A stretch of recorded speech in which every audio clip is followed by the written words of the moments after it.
You are listening to 17 Carat K-Pop. For more information about this show, as well as the other show I do, How to Stan, visit 17caratkpop.weebly.com and subscribe to my newsletter at howtostan.substack.com. K-pop interviews, album reviews, and more. Subscribing is free, but if you want to continue to support my work, feel free to donate. Click the Support the Show button on the homepage at 17caratkpop.weebly.com. Welcome back to 17 Carat K-Pop. If you're a Grinch, congrats on surviving the holiday season. If you're not, I hope you enjoyed your holiday season. And if 2022 ends up being a disappointing repeat of 2021 for you, hey, at least the pop culture will be good, right? Like the music. In the musical world we're going to talk about today is KWANGYA, the place where SM entertainment artists' music video worlds collide. And a lot more revelations about what the SMCU entails, SM entertainment culture universe, or cinematic universe. You guys asked for it, so I'm also making this episode an aespa guide of sorts. The next artist-specific chapter of 17 Carat K-Pop goes to aespa per popular demand. If you want to be one of those voices who gets to have that say in which artists I cover extensively, you can join the paid subscriber community at howtostan.substack.com to do that. That also gives you music recs every week, lots of chances to shape this show in what I talk about. This content is thanks to recommendations a lot of the time, honestly. So if you want to have a hand in the show, the easy part, and I do the work, that's where to do it, howtostan.substack.com. I do take into account free comment feedback too, but sorry, you won't get priority preference here.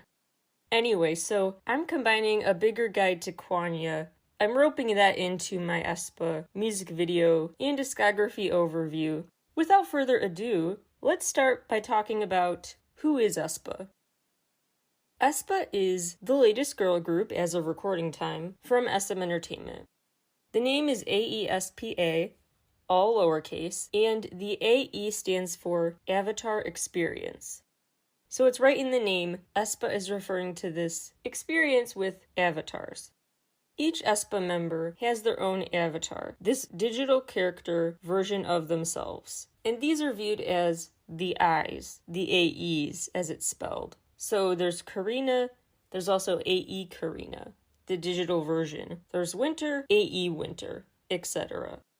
These alter egos, the girls kind of have a love-hate relationship with that we'll explore more in a little bit, but it's not so cut and dry, they are your defenders. Sometimes they're kind of evil. Something happens, it's like a switch turned off in them. Let's break down the short film that came out called Black Mamba, sharing the origin story of the Eyes. It starts out with an animated girl looking up at a portal, and the words on the screen say, "Where did we come from?" Then we get a host of newscasters' reports, these voiceovers of breaking news alerts about these sinkholes that have been appearing and then disappearing abruptly. These sinkholes, aka portals, to the Avatar's world. This phenomenon is kind of throwing everyone off, but a few scholars have been on the case. And one of the breaking news reports features an anchor talking about this new study that just came out from a university professor about this phenomenon and how the people in this world should prepare for it to become more and more frequent, to see these portals, sinkholes pop up. Because over time, it's thought that the digital and physical realms will become one and the same. We'll develop synchronicity after a period of merging more and more. And so they're basically saying the singularity is happening, where our virtual and automation-focused side of life is syncing up with our quote-unquote real world in irreversible, permanent ways. One of the newscasters comments about how people are actually posing for pics with their eyes on social media. They're finding out how to meet these virtual people and get to know them better, their virtual alter egos, and create relationships with them through the internet. And the numbers are exponential here. The synchronization, the teaming up with your avatars, the number of sinkhole incidents, it's all exponentially growing. The university professor here says, quote, "I, made up of digital information, takes a form of ourselves. the existence of I transcends the real world and the digital world. How can we face the emergence of this new existence? Let's pause for a second because there's already a lot to unpack. First of all, I find it an interesting detail that when one of the newscasters comments on this coexistence with I, the image on the screen is of a Facebook thumbs up icon, and the like count next to that icon says 23K. I know it's a little more murky now how many NCT members are still there, 21 or 23, but at the time of this short film coming out, it was presumably still 23, officially. 23 NCT members, 23K likes there. I don't know, that just stood out to me. Could mean nothing, but I found that an interesting possible connection here.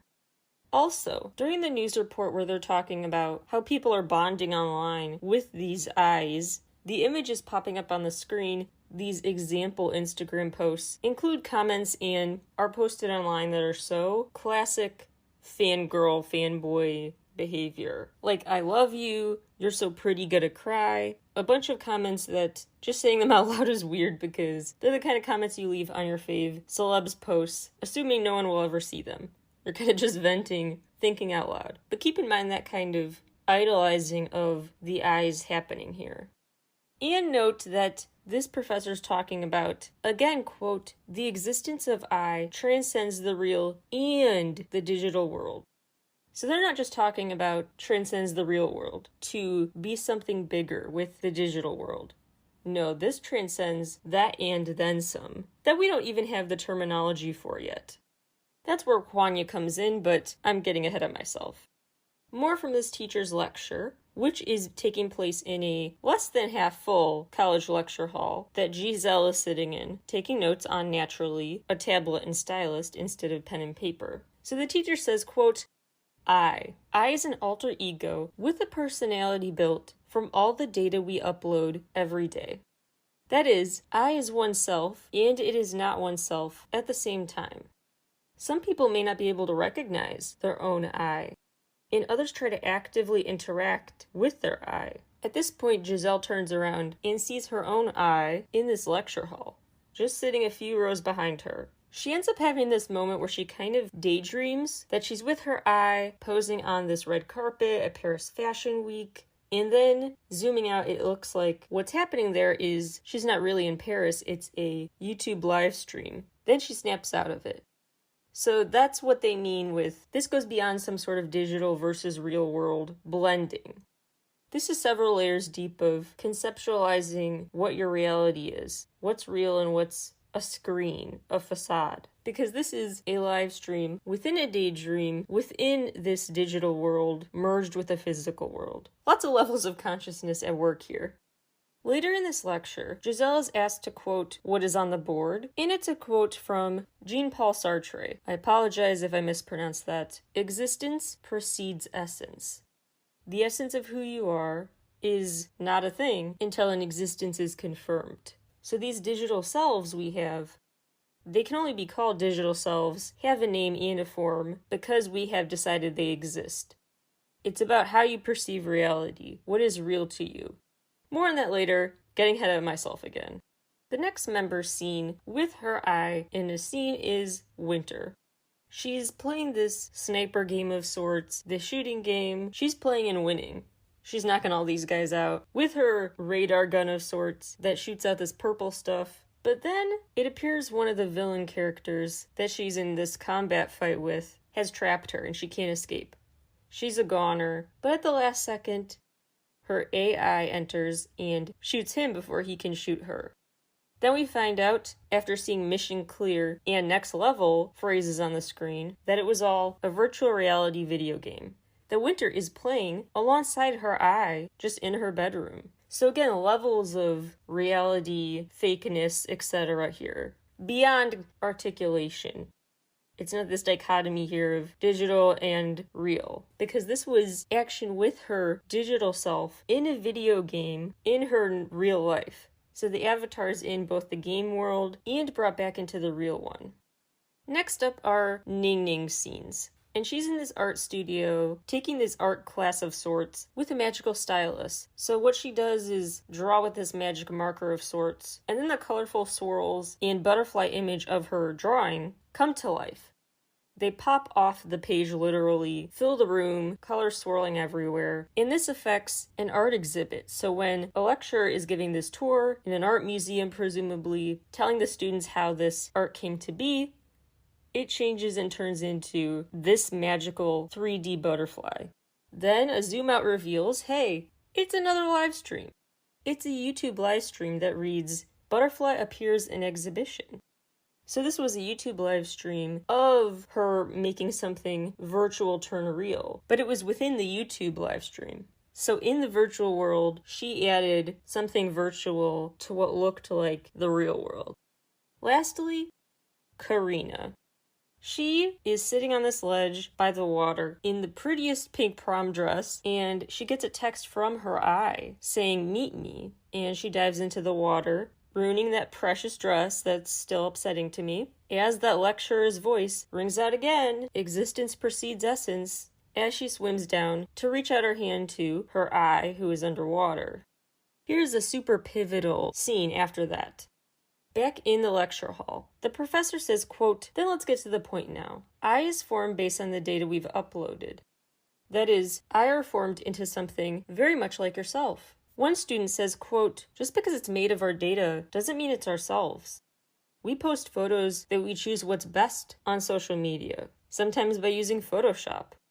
The data can be based on much prettier, better versions of ourselves. The teacher responds, quote, yes, you can say that. Whether we're conscious or not, we may upload data that is different from reality, but eventually we have to face the fact that it is one of myself. Even if we made I your desire, desire, desire, he starts malfunctioning basically. He's a hologram professor, really glitching and stuck on this question. Your desire also plays a role in the process. He finally finishes. And at this point, Giselle's eye is gone. So Giselle's like, whoa, what just happened? Doesn't even have time to process this debate about how much technically your eye is you versus the version of you want to present to the world on social media. But she's also stuck wondering, why aren't we focusing on the repercussions of this? Not just the good stuff. Because he's glitching. Clearly this tech has issues, and now her eye has disappeared. She asks, what if I gets hacked? He doesn't have an answer for that. He just looks concerned, and then the scene changes. You guessed it, next I gets hacked. Something seems to have hacked Winter's phone. She winces and takes out her earbuds when there's this piercing sound in them. This Black Mamba, the villain, who's a literal snake, infiltrates and replaces the butterfly art display in that museum. And throughout aespa's work, you'll see that. And other SMCU artists' work. Butterflies are in scenes as a key symbol of the antithesis of the snake's the Black Mamba villain. Now the city is in blackout mode. The Black Mamba is taking over, this dark force that seems to have wiped some memories. Because the professor is apologizing to a student now, we see this virtual classroom lesson happening, a different one than what Giselle was in. And he's like, sorry, I didn't give you the assignment. Like, I spaced out for a minute. Here's what it is. And the student interrupts like, hey, yes you did. Class is over. You finished with no issue. So part of his memory was wiped or something. Or a false memory was implanted in the student. A little less likely, but whatever. What's really interesting to me about that moment is not even so much the forgetfulness and the sinister force that may have forced that forgetfulness, but the fact that the screen reads hologram system on this Zoom meeting of sorts. Why would you use a virtual version of yourself for a remote class? Why would you feel the need to add an extra layer of unreality to a virtual event? Something to think about.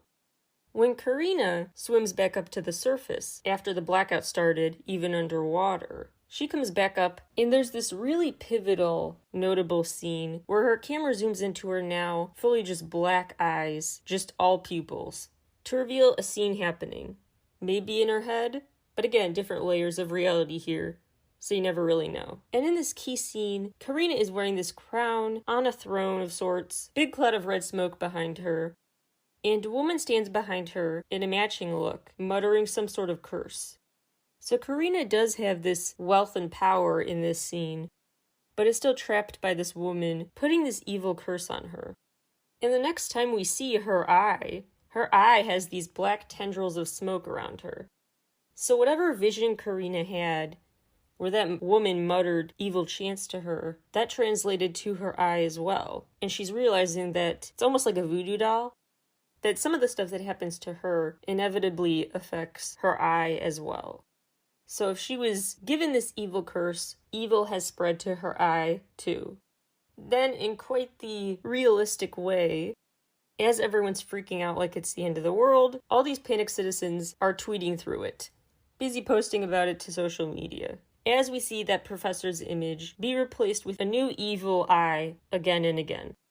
The final scene features 2D characters, so not the eye in the 4D format, 3D format kind of, the AR format that they were in this whole time. Now they are very 2D, comic book-like. And these eyes are debating what to do because they can't sync up with their non-eyes, their companions in the real world. So they decide to go to KWANGYA, where they will hopefully be able to do that. Unless Black Mamba gets in the way, because we see that the video ends with an image of the Black Mamba surging forward, lunging at the camera. Around this time as well, a separate short video was released on aespa's official YouTube with an interview with Karina talking to Karina. They talked about first meeting each other, discovering one another's existence. Karina gives Karina some tips on how to look quote-unquote normal, how to use certain facial expressions and body movements to not come across as so robotic. What's most interesting in their conversation is how they talk about how they were both surprised to learn about one another's existence. So it's not like Karina is trying to process, whoa, I just learned I've had this alter ego living in a different dimension the whole time, watching me. But it's also the person in the other dimension was like, wow, I didn't realize this alternate version of me existed too. They surprised each other.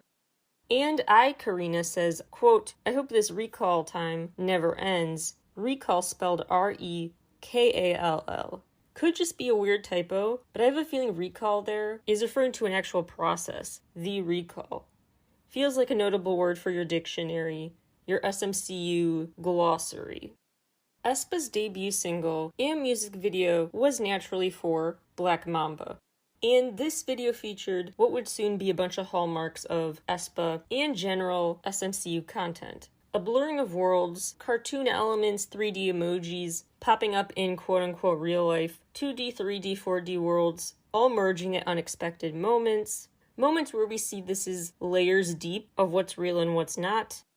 Like at one point, one member is seen, and it turns out after the camera zooms out, that one scene you thought was IRL is actually what someone's watching on their phone. Lots of confusion about what's real here.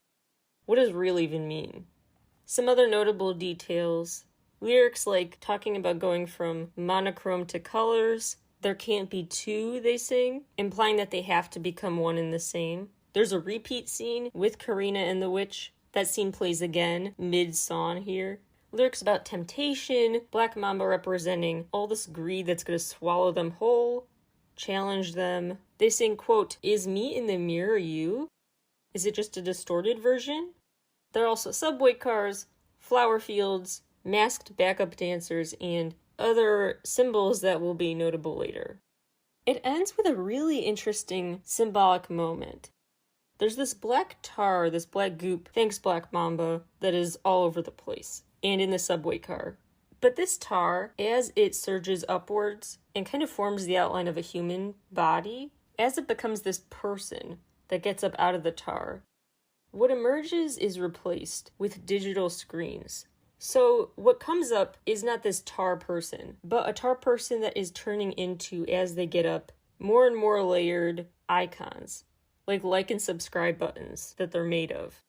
Also super notable is that in the corner behind this figure, there are a couple of heart emoji icons, like buttons, but they're broken heart icons.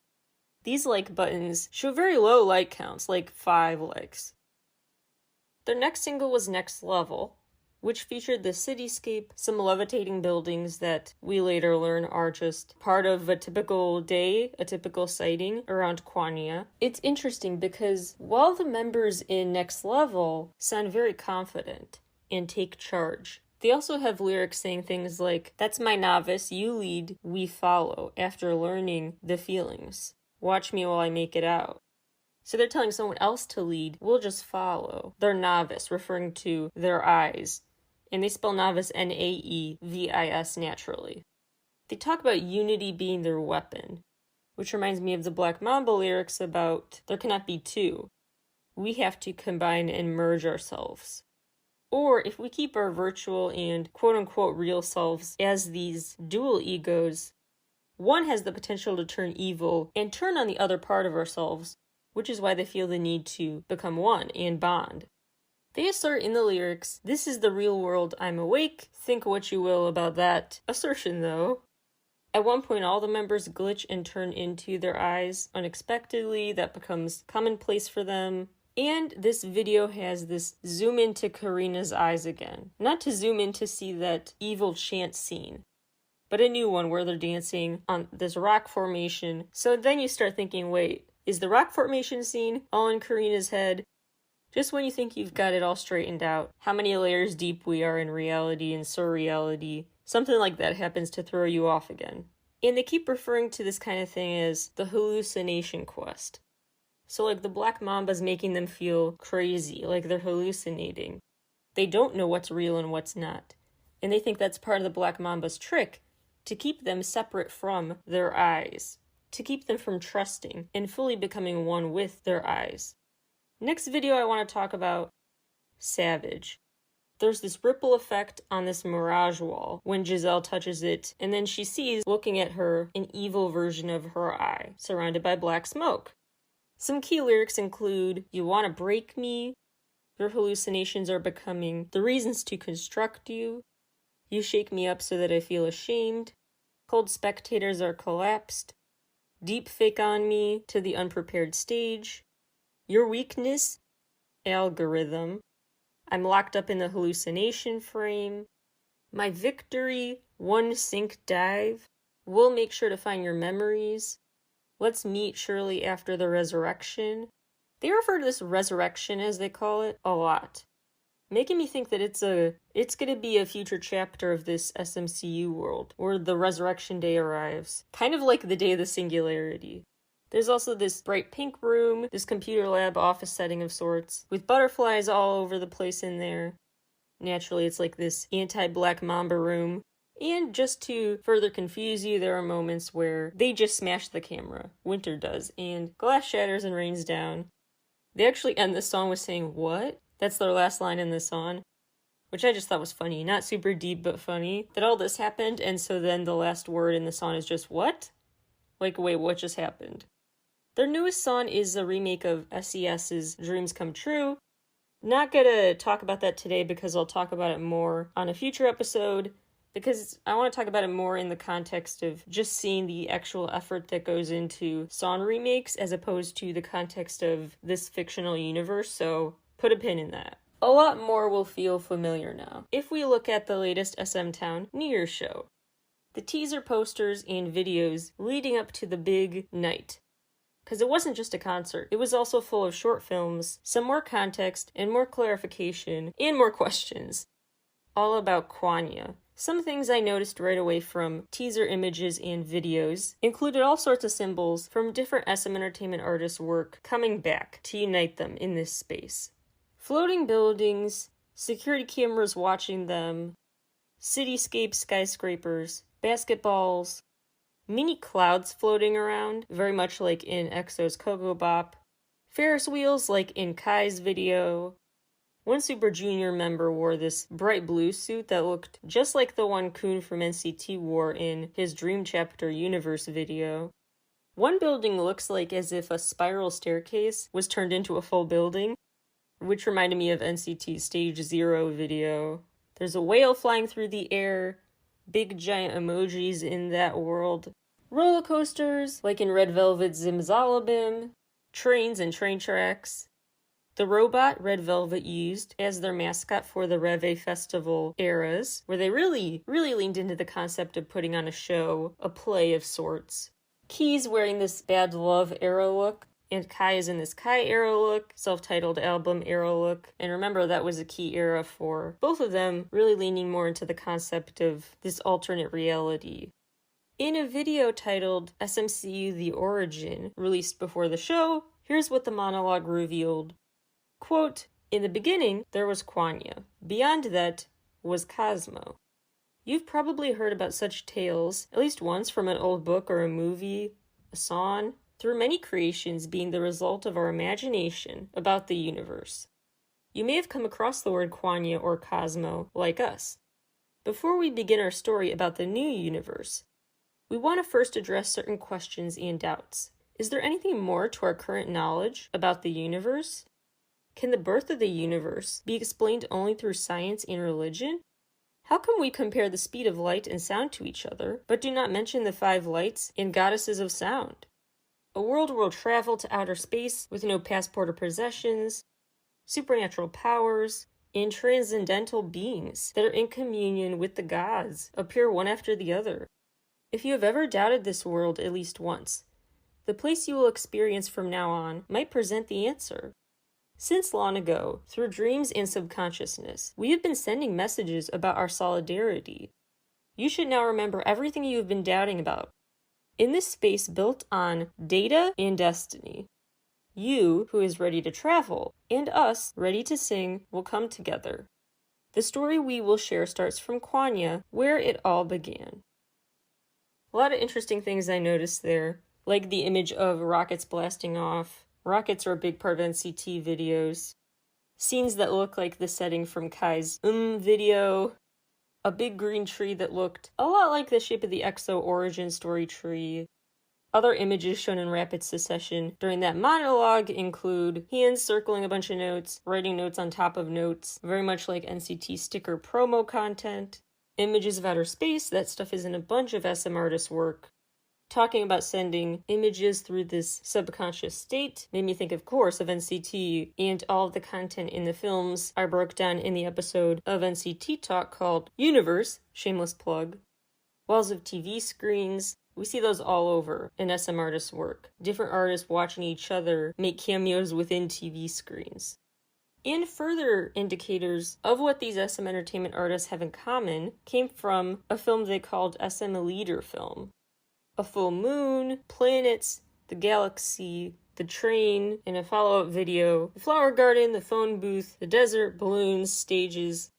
There's a lot, and I lay it out more in detail in episodes like the SM Entertainment Universe, which is kind of a precursor for this one, and very much go into it more in the episode called NCT Talk, Universe NCT Talk 12. There are 12 volumes so far, I believe, of NCT Talk. I have 3 Tainment-specific episodes, one about Kai, one about SHINee, The Empire Strikes Back is about this a lot. So yeah, I talked a lot about all these little things, tying all these SMCU worlds together.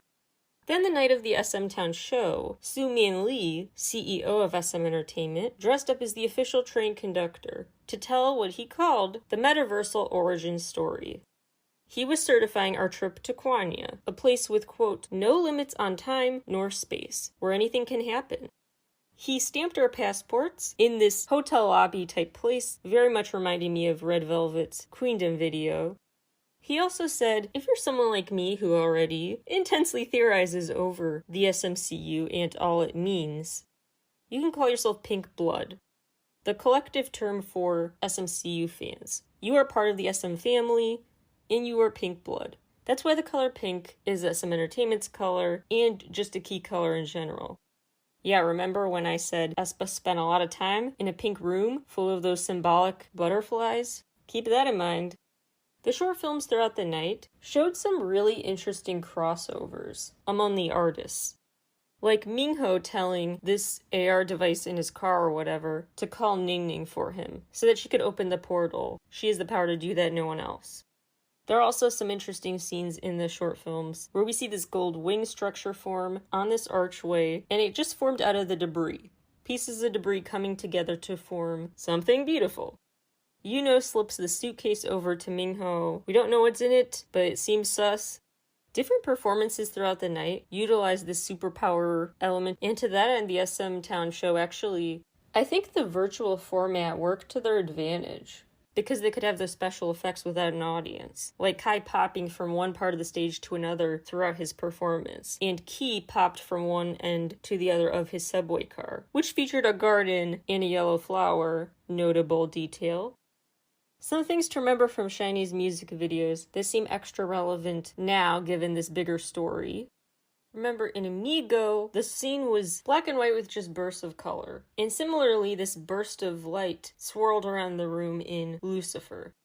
The Ring Ding Dong video featured this full moon and the members sporting black angel wings. Sherlock is an interesting video. It has this Grand Central Station terminal type location with a compass style symbol on the floor. Very much looks like the SM station where you take the train to KWANGYA. And another notable symbol is in that video. The flowers, framed on the wall. And they find this case kind of like the ones in Beauty and the Beast, where a rose would be under it, but instead it's jewelry that has been missing. The boys are in this room in Dazzling Girl, where the mirrors throw them off, this hexagon of mirrors, this maze of mirrors they have to look around. In 1000, the members suddenly seem to have the power to move the bus forward. It doesn't need gas. Balls of fire just burst from their palms and seem to energize it. The video for everybody, super critical in hindsight. All these really symbolic moments, like little kids wearing this creepy mask, rows of people in identical creepy masks. The members themselves are just like toys. They have to be plugged in to start moving, and they do kind of mimic wind-up toys with their movements. They stand on this giant chessboard, or maybe they're just really small. But the size is very Alice in Wonderland-esque. Size here is disproportionate to what it normally would be. Further absurdities in Married to the Music. Members lose eyes, literally. They lose their lips. Things fall off, but even after they, get a severed head, they're still singing and dancing. That's another video where they show a full moon, by the way. Tell Me What to Do shows the car in flames. The mirror, other key symbols that keep coming up. The time-space continuum is frozen again. And Get the Treasure, where they further just kind of try to destroy the symbol of wealth as Taemin shoots at the chandelier, causes it to fall, glass shards go everywhere. Good Evening has more gardens, more tripods, cameras, makes it all look like a TV set, more frozen in time moments. I Watch You is a SHINee video that seems very unassuming, but very much not so in hindsight. When the members look into this magic well that they eventually fall into, and then they've fallen into this pink world, that well is full of pink water. And then the bright pink room the members dance in shows this montage of 3D, 4D, 2D scenes layered over each other. They entered KWANGYA in that video. They also enter outer space, because why not? But then it ends with them falling on a mattress, kind of alludes to this question again of, hey, what was just a dream right now, and what just actually happened? That happens again with our page when Key is using this VR headset. Their promo pictures for the Don't Call Me era have a lot of these symbols come back. The phone booth, the alien spaceships, diamond rings, fancy dining table, just symbols of an elegant night out of wealth. This classic home with literally a white picket fence, a la NCT 127's fire truck. But very much like, hey, this is just a movie. A message on a billboard in the video says, any resemblance to actual person or event is purely coincidental. Then, of course, there's the train station in Don't Call Me, this elevator to an underwater world in Atlantis, and then Key on his own had this talk show themed video where he was both the TV viewer and the host of the show, watching himself. Yeah, these are not the same form as the eyes of aespa, these digital versions of themselves. They look just like physical humans, physical twins, but that professor never said your eye cannot be a physical twin of you. Doesn't have to be a 2D cartoonish person. And the fact it can take any form is symbolic. In Taemin's solo work, again, I dedicated 3 episodes to it, so really just gonna quickly gloss over it here, but there are a lot of moments where things are not chronological. Like in Press Your Number, he starts with this car crash aftermath, then we see the events that led up to the crash. And then later, when he released Advice, we see his evil eye, in a way, his evil alter ego, cause the crash. He has symbols like dark wings, flowers, full moon, and there are even dimensions of reality to the ghosts, and who's dead or alive. Like in Flame of Love, this ghost leaves Taemin's body, walks over to see the aftermath of a car crash, but then another spirit jumps out of that one. One version of the Move video shows Taemin on this throne, and suddenly everyone who's like his suitor is just a glitching circle graphic. No more visible faces. In other videos, he has a snake by him, very notable in light of all the Black Mamba references. He talks about rising from the ashes, and he has a lot of lyrics that, in hindsight, could also be interpreted to relate to the Black Mamba story and aespa songs. Like an idea where he sings about, finally I opened my eyes, a dangerous dream that swallowed me, perception beyond the limits, your shadow that you finally found, small projection made by reason, you grow on instinct, deep dreams, deepening shadow, the more you trap me I'll go off the rails, shouldn't be caught, it's the kind of thing I've been covering up. A lot of references to feeling worried about being forgotten and contemplating the concept of memories and how much you want to remember and how much you have a conscious choice or not over what you can remember. Which, if you listen to NCT Talk, I believe, Volume 11, called Vampire or Favorite, is when I break down that philosophizing too. In EXO's videos, the most recurring symbols are showing the parallel world, overtly their alter egos, their eyes, who are taking this just physical human form that they go head-to-head with a lot, combat. The planets are seen aligning at different points. The planets are on fire a lot. There's a lot of fire. As the members try to figure out how to become conscious actors in their own lives, not passive, because the EXO members basically are these lab rats in early videos like Lucky One, and then they break out of their own mental prisons in a way. Same with the maze they have to get through in videos like Overdose. They're trying to kind of get out of what their eyes have boxed them into, which in some ways is just what the villains have done to them. But then you remember the eyes are basically them. They've done this to themselves. The butterfly symbol is back and disintegrates when the planets align in the Mama video. So seems like the symbol of peace and prosperity went away with the shifting of the planets, and now they're in trouble. Some really, really notable parts of the Mama monologue include the reference to a red force that created the evil they are facing. Remember that cloud of red smoke behind Karina and that witch? Also the quote about how time is overturned and space turns askew. The space-time continuum was really warped here. And as I talked about in an NCT Talk episode, the universe one, I believe, that's a big no-no. That is why they're still stuck in this mess, is because they keep changing the space-time continuum, and just as a new equilibrium is being set, someone does something to taint one of the worlds. Like when that whistle was brought back from the dream into their daily life after the dream. If you take something out of the dream world, bring it back into your daily life, you just messed everything up, and time and space are back to being discombobulated. And that's the kind of warning the narrator here was getting at, that no one listened to. There's also a snake that shows up in Monster for a second. Just a quick flash of a snake, as well as a burning car, which seem to be notable details just for the SMCU. In the time-space continuum is kind of weird there too, because we see how the dishes break, then the watch goes flying in the air, but then it goes back to being on the table with dishes that are now back in one piece, like nothing happened.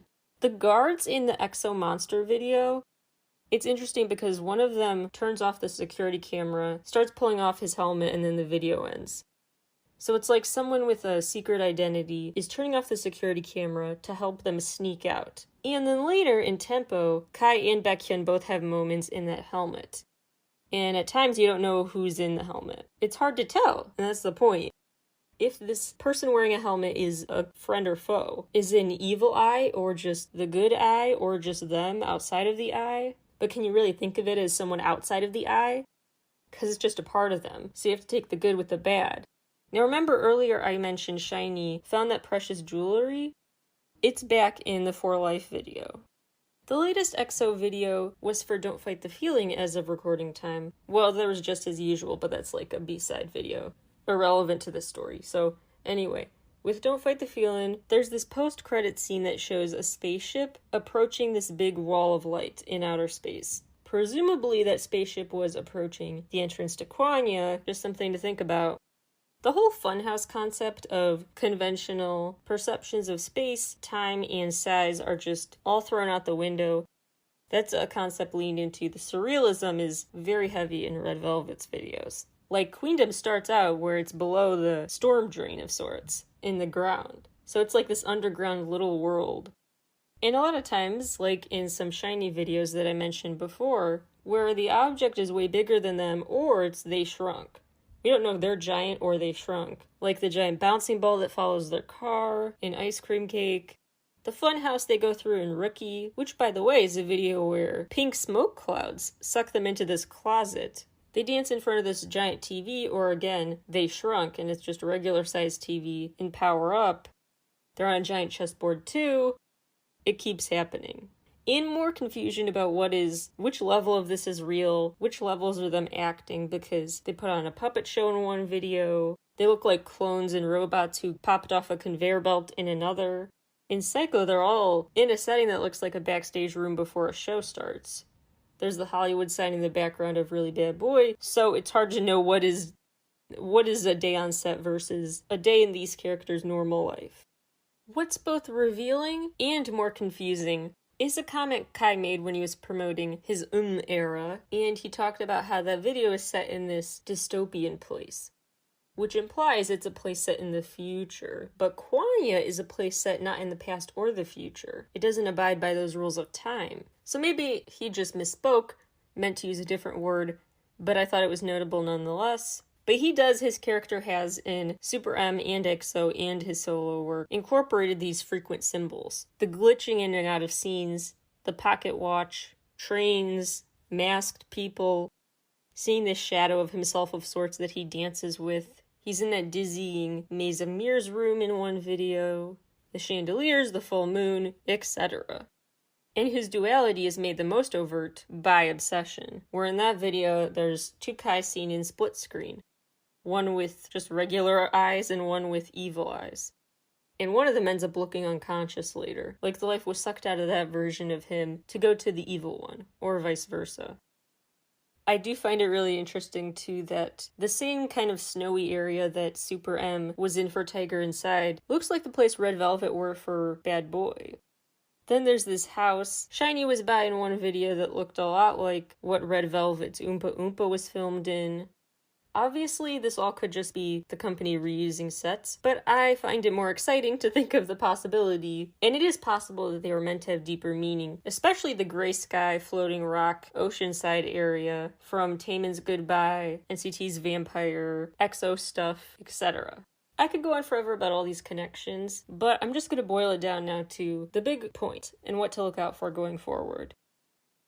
So KWANGYA is ultimately revealed to be the place where you can basically do what you could do in a dream. Meaning you could fly, you can loosen your ties, if you get the reference I love you, do anything and be anything outside the confines of space and time.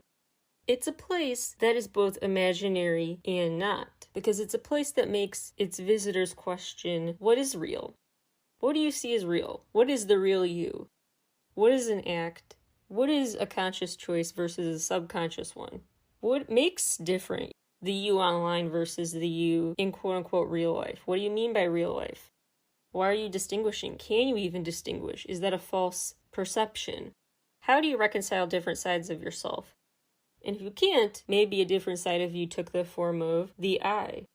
Are the I good or evil? And you have to ask yourself, well, they're named I, spelled A-E, but pronounced I, like the letter I, for a reason, because it makes you stop and think. Because every time you talk about I, even evil I, you're saying I.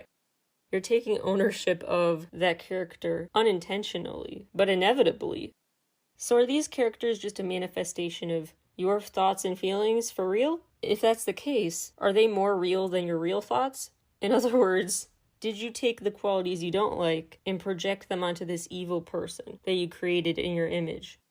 Is this avatar like your scapegoat? If so, that's why villains like Black Mamba are worth fearing, because they are onto that.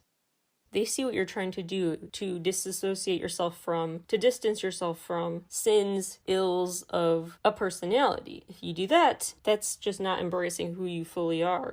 And so you're going to get stopped in your tracks. You're going to have these evil obstacles in your way. And it's going to bite you in the butt, basically, if you think you can just get rid of the evil parts and put them somewhere else. They're still a part of you, and you will still have to claim ownership of them and conquer them. So ultimately, KWANGYA is where we are a million layers deep in dreams within dreams, movies within TV shows, within video games, within virtual reality headsets, within stage productions, underground worlds. It's a place where the point is you can be and do anything and be anywhere. And the bottom line there is that where you are is a state of conscious, is a frame of mind. I think maybe it helps a little to remember two things.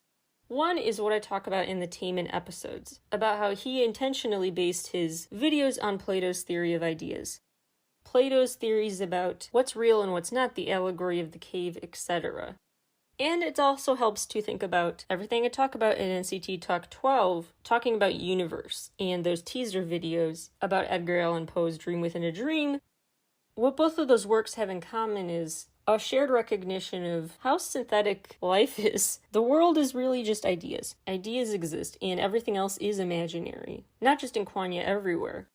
We decided this object means this is defined in this way, this is me, this is not me, this is not who I am, this is who I am. All of these disclaimers and explainers are just manufactured by humans, socially constructed. The world is a social construct. These philosophers argue that once you realize that, you can reclaim your power.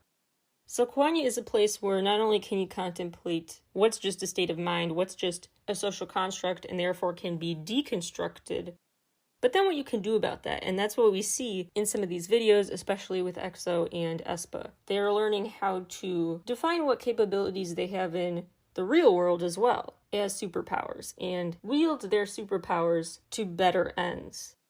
So getting rid of these evil forces, maybe of their own making, but get rid of them once and for all. Again, I think a super clarifying thing for me to read was both Plato's theories of ideas and how ideas are the only real thing we have.